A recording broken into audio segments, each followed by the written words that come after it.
The California sun rose sharp and bright over the Naval Amphitheater in San Diego, glinting off rows of polished brass and crisp white uniforms. Flags fluttered in the ocean breeze, and a faint smell of salt and fuel drifted from the nearby harbor. It was graduation day for the newest class of Navy SEALs, a day of pride, sweat, and history. Families filled the stands, waving miniature flags and snapping photos, while officers moved like a tide of blue and gold, keeping everything in perfect order. Among the hundreds of guests, a single figure walked slowly toward the cordoned-off VIP section. His steps were measured, deliberate. His gray suit was neatly pressed but plain, his shoes worn but clean. In his trembling hand, he held an invitation, a simple cream-colored card slightly bent at the corners. His name was William Hawkins, though most people just called him Bill. He was 76 years old, a man whose quiet dignity made people instinctively move aside even if they didn't know why. He had traveled 12 hours from Bend, Oregon by bus, just to see one moment, the moment his grandson, Jack Hawkins, would receive the trident, the golden insignia of the Navy SEALs. Bill had imagined it for months, standing in the crowd, clapping as his grandson's name was called, watching Jack take his first step into a brotherhood that demanded everything. But as he approached the VIP gate, a tall man stepped in front of him. His uniform was immaculate, his shoes shining like black glass. His mirrored sunglasses reflected the crowd behind Bill, not Bill himself. "Excuse me, sir," the officer said, his voice clipped, confident, maybe a little too sharp. "This area is for distinguished guests and active duty personnel only." Bill stopped. He looked down at the card in his hand, then back up at the man. "My invitation says Section A, Row 3, he said softly. The officer, Lieutenant Commander Cole Matthews, gave a faint smirk. "I'm sure it does," he replied, plucking the invitation from Bill's hand as if it were a misplaced parking ticket. "But you see, sometimes these things get mixed up. Family seating's over there." He gestured toward the distant stands crowded with families and children waving flags. Bill's voice stayed calm, almost too calm. "I'm exactly where I was told to go." Cole gave a short laugh. "Listen, Pops, you seem like a nice guy. Why don't you find a seat where you belong? This section's reserved for command and special guests." For a long moment, Bill said nothing. His eyes met Cole's, pale blue against dark steel, and there was something there, something that made Cole's throat tighten just a little. It wasn't anger. It was the kind of stillness you saw in someone who had seen more than you could imagine. But Cole, too proud to step back, broke the silence with a dismissive chuckle. "Look," he said, tapping the invitation against Bill's chest, "if you really belong here, someone will come and tell me. Until then, please move along." Bill took the card back, nodded once, and quietly said, "All right, son." Then he stepped aside and waited at the edge of the aisle, his back straight despite the ache in his spine. From several rows away, a young sailor watched the whole thing unfold. Petty Officer James Rhodes, just 24, fresh from deployment, felt his stomach twist. He had seen that look before, not from tourists or guests, but from men who carried the kind of weight that never made it into the news. Something about the old man didn't sit right. His movements were too precise. His silence too controlled. Rhodes looked toward the command tent, hesitated, then reached for his radio. His voice was barely above a whisper. "Captain Reynolds, sir. You might want to come to the amphitheater. There's something you should see." Static crackled back through the line. Then a low voice answered, "On my way." Back at the VIP entrance, Cole leaned against the metal post, glancing occasionally toward the old man still standing there, unmoving. It was almost unnerving. The rest of the guests pretended not to notice, but whispers began to ripple through the rows. Bill didn't speak. He simply stood, his weathered hands resting on the top of his cane, the faint breeze tugging at his gray hair. Inside his chest, his heart beat steady, not with anger, but with a kind of quiet patience forged over a lifetime. He remembered another sun, another parade ground, decades ago. He remembered men in fatigues, not dress blues. The smell of salt and cordite.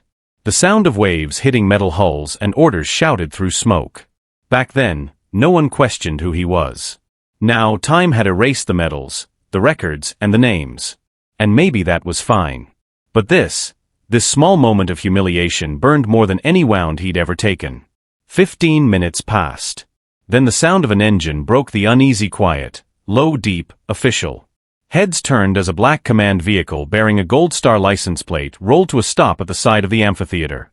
Doors opened sharply, and Captain Thomas Reynolds stepped out.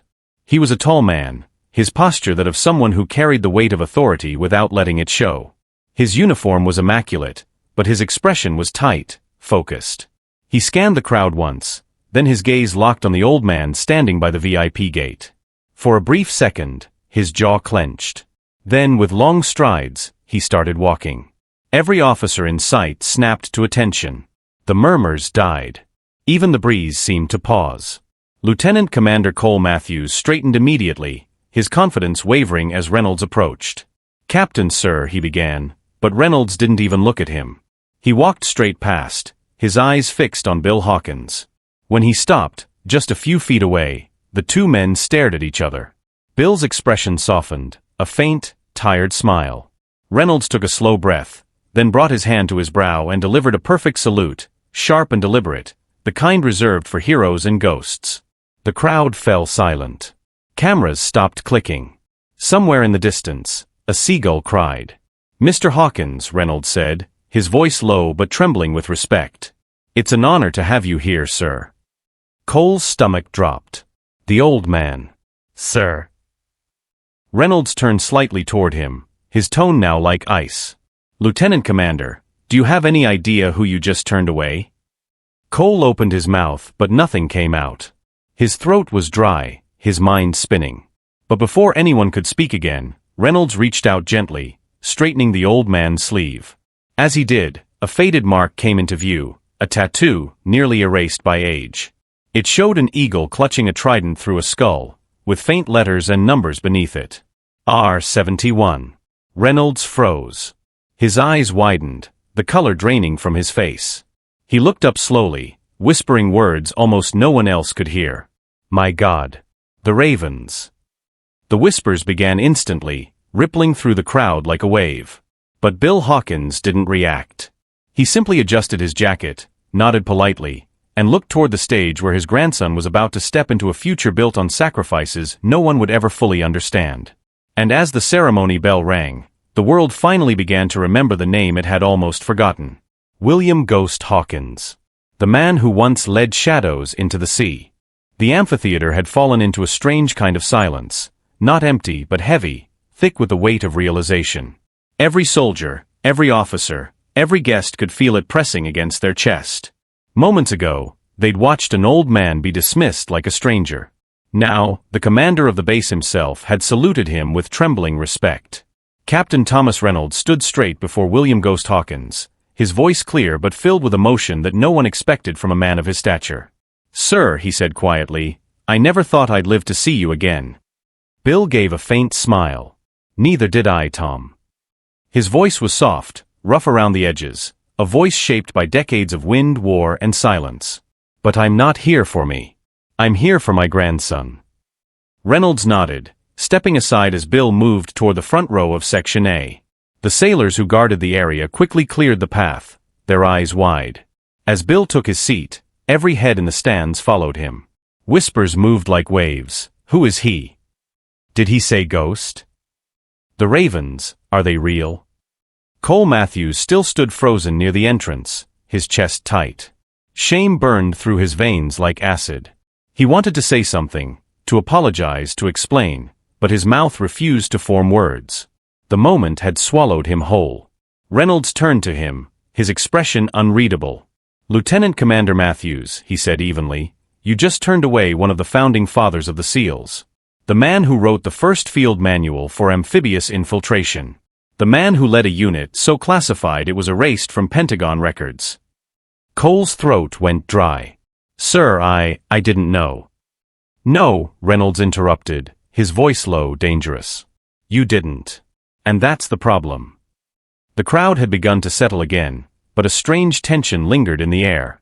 Cameras focused on Bill, though he seemed entirely unaware of them. His gaze was fixed on the stage where recruits stood ready, their uniforms crisp, their faces young and hungry. Among them, Jack Hawkins stood in the second row, unaware that the legend everyone was whispering about was his own blood. As the announcer's voice echoed through the amphitheater, listing names and honors, Captain Reynolds moved to the edge of the platform. He motioned discreetly to one of his aides, then leaned toward Bill. "Sir, would you join me backstage for a moment?" Bill sighed softly but nodded. "If it won't interrupt the ceremony." "Sir," Reynolds said with a hint of reverence, "you are the ceremony." They slipped quietly behind the rows of chairs, moving toward the command tent. The guards saluted without question. Inside, the tent was cool, filled with maps, screens, and the faint hum of air conditioning. On the central table lay an old photo, a black and white image of a young man in combat gear, trident tattoo gleaming on his forearm, standing beside 4 others in diving suits. Underneath, a handwritten caption, Raven 71, 1973. South China Sea. Bill stopped, staring at the image. His jaw clenched. "I thought that picture was gone." Reynolds smiled faintly. "I kept one copy. The others were burned when they shut down the program." He looked at Bill. "You were a myth to us, sir. A name passed around in whispers during training. Some said you never existed. Others said you disappeared into the Pacific." Bill chuckled dryly. "Maybe both are true." Reynolds took a deep breath. "Sir, may I ask why you never came forward? The world deserves to know what you did." Bill looked away, his eyes distant. "Because it wasn't about the world, Tom. It was about the men who didn't come back. You don't parade ghosts." For a moment, Reynolds said nothing. The tent was filled only with the hum of power generators and the faint echo of applause from outside. Then Bill spoke again, quieter this time. "You've built a fine generation, Tom. They're strong, smart, and brave. But don't ever let them forget that every medal they wear was paid for by someone who never got one." Reynolds nodded, his throat tight. "Understood, sir." They stood there for a long moment before Reynolds finally asked, "Would you like to tell your grandson who you really are? I can arrange it before the ceremony ends." Bill smiled sadly. "No. Today's his day, not mine. Let him earn his place without my shadow." Back outside, the ceremony continued. The announcer's voice echoed across the amphitheater, each name met with applause. Cole Matthews remained near the VIP gate, rigid, lost in thought. The humiliation still burned in him, but something deeper was forming, a realization that the uniform meant nothing without humility. He turned his gaze toward the command tent, where the silhouette of the old man stood beside the captain. For the first time in his career, Cole felt small, and maybe that was exactly what he needed. As the graduates began to march, a low rumble of engines rolled across the horizon. A squadron of F-18 jets streaked overhead, leaving trails of white smoke that formed a massive trident in the sky. The crowd erupted in cheers. And in that sound, the thunder of pride and freedom, Bill Hawkins stood in the shadows, unseen, quietly wiping a single tear from his cheek. He had walked through storms, seen death, carried secrets to his grave. But this moment, watching his grandson stand proud beneath the California sun, was more than any medal or salute could ever give. "Go on, Jack," he whispered to himself. "Make your own name." The applause roared louder as Jack's name approached. The legacy was about to continue. The ceremony was halfway through when Captain Reynolds returned to the stage. The afternoon light had softened, casting a warm glow over the amphitheater. The air was thick with pride and anticipation as the announcer's voice echoed, calling out the next group of graduates. Rows of new SEALs stood at attention, their uniforms gleaming, their eyes forward. For them, this was more than a ceremony. It was a lifetime earned through pain, discipline, and silence. And among them stood Jack Hawkins, his posture perfect, his jaw tight with emotion. He didn't see the man in the shadows watching him, his grandfather, William Hawkins, the ghost of an era long buried. When Jack's name was finally called, the crowd erupted in applause. Cameras flashed. His mother cried quietly, her hands clasped together. Bill stood motionless, pride and ache warring behind his calm expression. For a split second, Jack glanced toward the VIP seats, and though he couldn't see clearly, he felt something, a presence, like a faint echo from the past guiding him forward. As Jack received his trident, Captain Reynolds approached the podium once again. But instead of reading the next name, he paused, his hand gripping the microphone tightly. The murmurs in the crowd slowly died. "Before we continue," he began, his voice steady but charged with emotion, "there's someone here today whose presence reminds us why this uniform matters. A man whose name is not written in any record, but whose actions echo in every lesson we teach. The crowd shifted. A breeze carried through the stands. This man led a team that never officially existed, Reynolds continued. They went where orders ended and where silence began. Without them, many of us would not be here. His codename was Ghost, from Unit Raven 71. Gasps rippled across the amphitheater. Officers exchanged glances, disbelief on their faces. Even the older veterans in the audience sat up straighter, as if a myth had suddenly come to life before them. Reynolds turned toward the front row. "Mr. Hawkins," he said softly, "would you honor us by standing?" For a moment, Bill didn't move. His hand gripped the handle of his cane, his mind flickering with memories, faces long gone, missions buried beneath decades of silence. He had promised himself he'd stay invisible. But now, all eyes were on him. Slowly, he stood. The sunlight caught the faint outline of the tattoo on his forearm, the eagle clutching the trident through a skull, the emblem of Raven 71. The amphitheater fell silent again. Reynolds snapped to attention and gave a salute, sharp, deliberate, and absolute. Then, as if compelled by instinct, the hundreds of SEALs on the field followed, raising their hands in unison. The moment froze in time, a living monument of respect. Bill said nothing. He simply nodded once, acknowledging their salute. His gaze moved over the rows of faces, young, determined, ready, and he felt something deep in his chest. The torch had been passed long ago. They didn't need his name, they carried his spirit. Reynolds lowered his salute and took a step closer. "Sir," he said quietly, "the men and women standing here today owe you more than they know. Will you allow me to show them the mark?" Bill hesitated. Then, with a weary breath, he rolled up his sleeve once more. The crowd leaned forward, cameras clicking again. The faded ink caught the sunlight, its lines rough with age yet unmistakable. "R71, Reynolds said softly, almost reverently. "The Ravens." An older officer in the crowd whispered to his neighbor, "I thought that was a myth. My instructor used to say the Ravens trained under fire, no manuals, no mercy." "They did," the other replied, eyes locked on Bill. "And that's the man who led them." Reynolds turned back to the microphone. Mr. Hawkins served this country at a time when missions weren't recorded and victories weren't celebrated. His unit worked in silence, under the belief that true honor doesn't need recognition.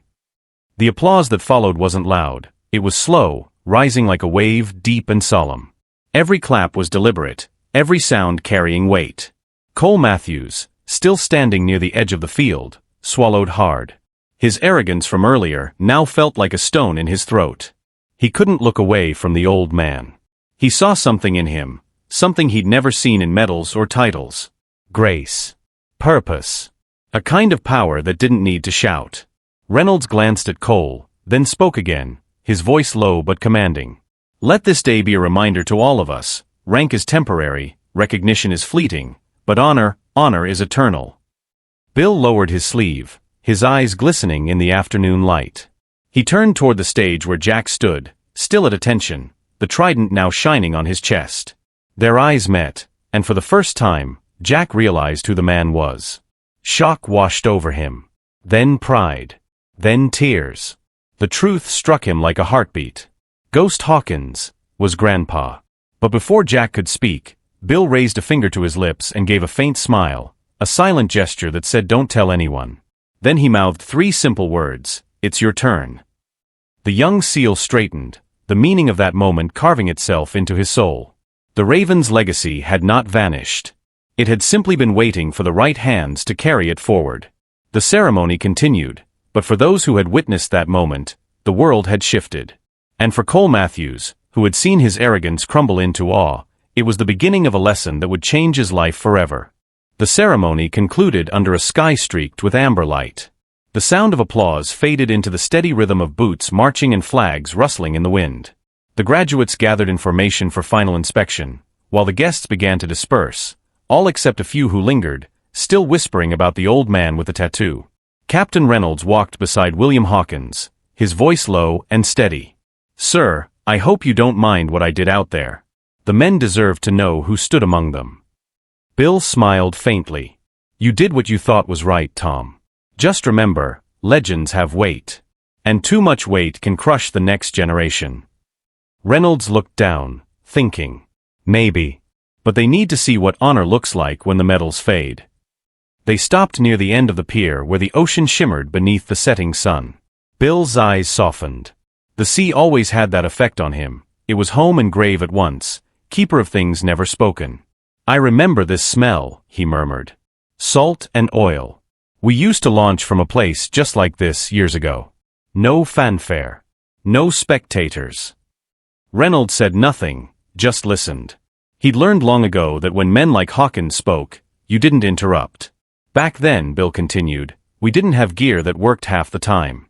We didn't have satellites or drones or night vision that actually showed you what you were looking at.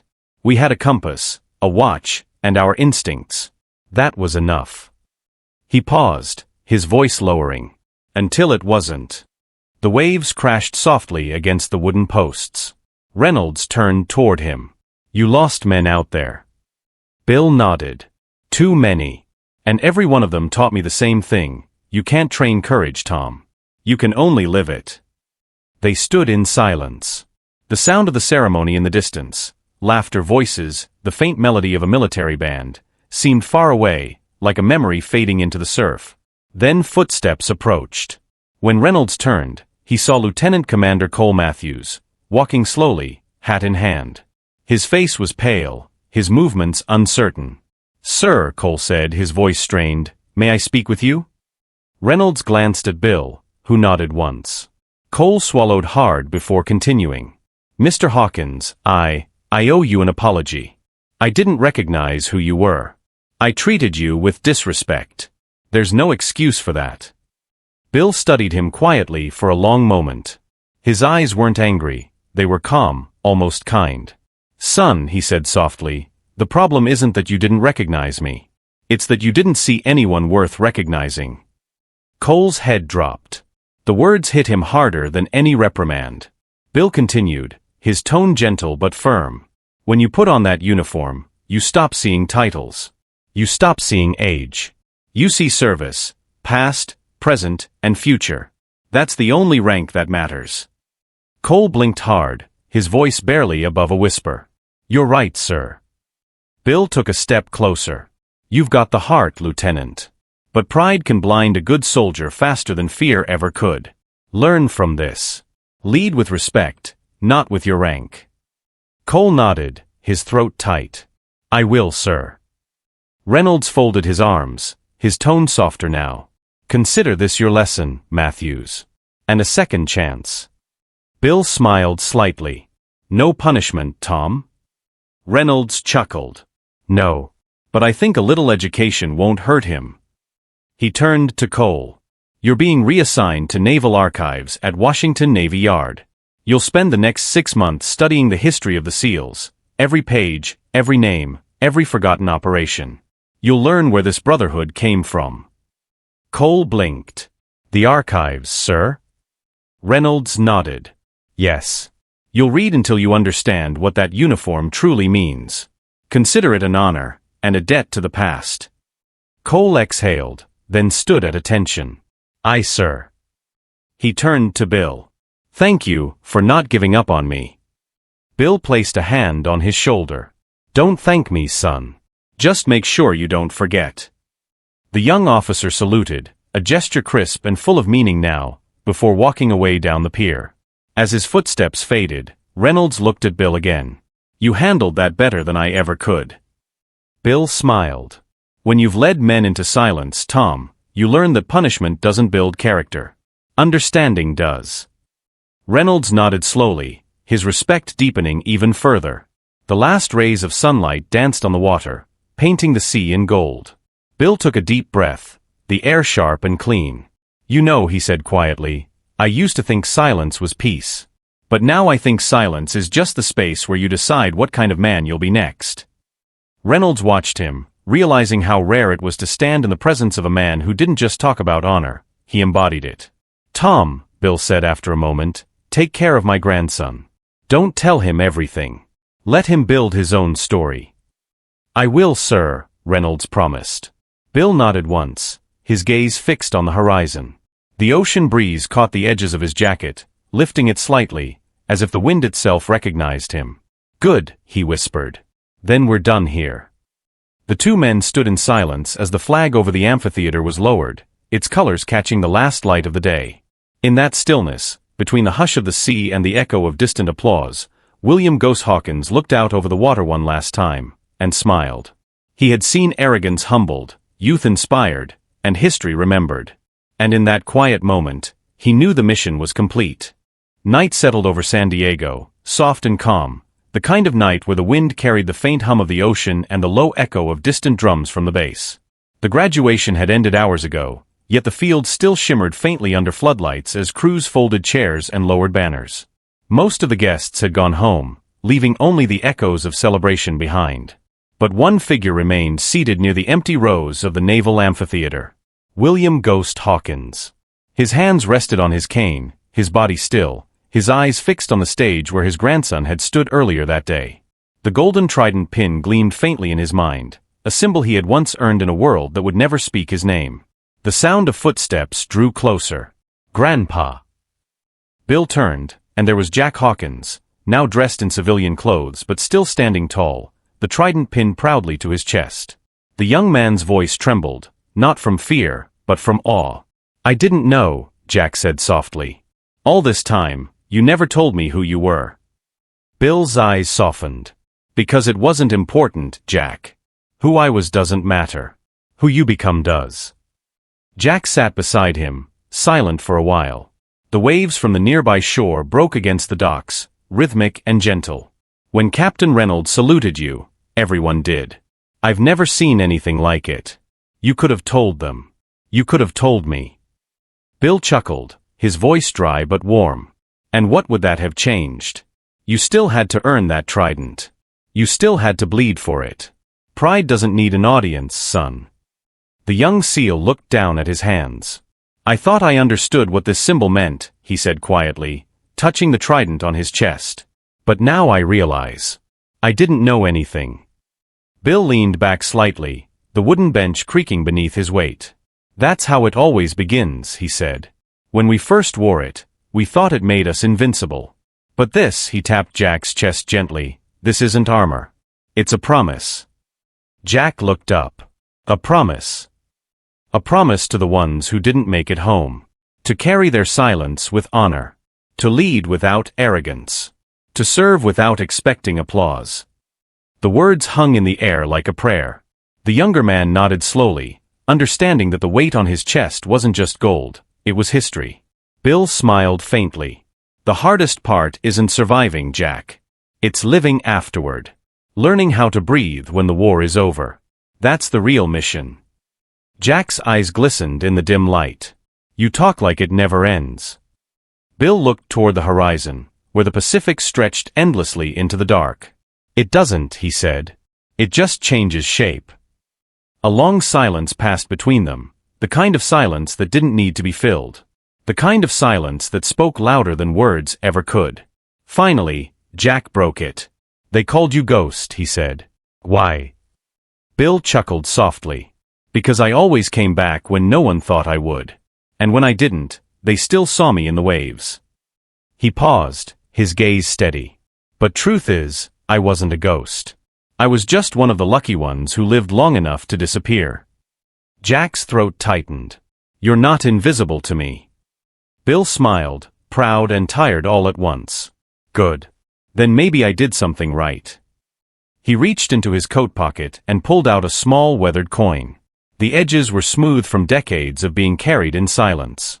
On one side was an engraving of an eagle and a trident. On the other, a single number, 71. "This was given to me after our last mission," Bill said, pressing it into Jack's hand. "They told us to destroy everything else. But I kept this, not for pride, but to remember." Jack turned the coin over, feeling its weight. "What should I do with it?" "Keep it," Bill said simply. "But don't hide behind it. Someday when you meet someone who's lost their way, someone like that officer today, give it to them. Remind them what this all means." Jack nodded, gripping the coin tightly. A soft breeze passed, carrying the faint scent of salt and steel. Bill's eyes drifted toward the ocean once more. "You know, Jack, people think heroes make history. But they don't. They protect it, one quiet act at a time. Jack looked at his grandfather, his voice steady now. "I'll make you proud." Bill shook his head gently. "No, son. Make yourself proud. That's what lasts." The two men sat together in silence, the moonlight reflecting off the calm surface of the bay. Somewhere in the distance, a horn sounded, the low call of a departing ship. Bill smiled faintly, his voice almost a whisper. "Time to let the sea take it from here." Jack turned to say something, but his grandfather's gaze was already fixed on the horizon, peaceful, distant. For a moment, Jack thought he saw it, the faintest reflection in the water, the outline of an eagle and trident disappearing beneath the waves. The ghost had returned home. Jack stood, straightened his posture, and saluted, not as a grandson, but as a seal honoring the man who had shown him what the word truly meant. The wind carried his whisper across the empty stands. "Fair winds, Grandpa." Then he walked away, the sound of his boots echoing softly against the concrete, leaving only the waves and the stars to bear witness to the final chapter of William Gosse Hawkins, the man who taught silence how to speak.